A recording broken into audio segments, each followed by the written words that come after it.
Excessive taxes. That thing we fought a war over 250 years ago, but now it's not a big deal because we have taxation with representation. Another year, another proposal to increase taxes.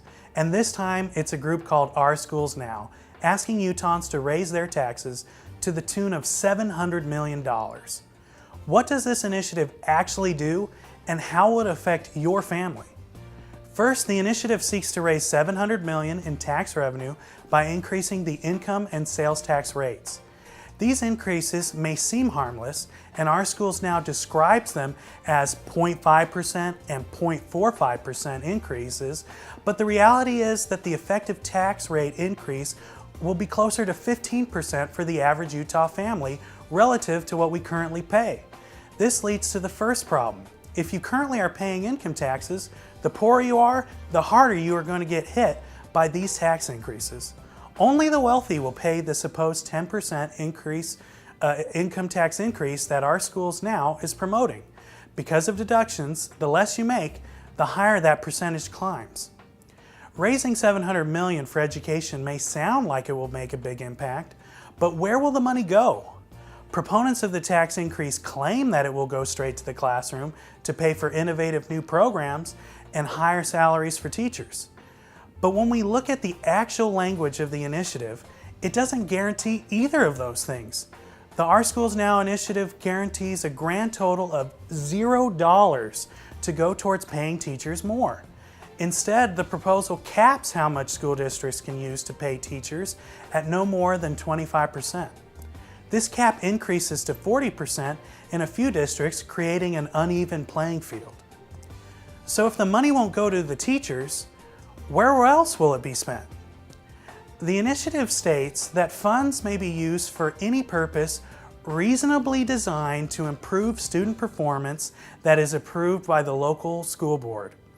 If you are not sure what that means, then you are in good company. This is language designed to allow for financial tricks to be played with these new funds. And it's likely that a good portion of the funds will never see the classroom, especially since this has happened numerous times in the past when the legislature gave more money to the school system. Some might argue that this type of language provides for local control. But again, Our Schools Now has something to say about that. To qualify to receive money under the initiative, schools must submit teacher and student success plans to local school boards. These plans can be used against the school to give partial control to the local school board should their school grade not improve enough.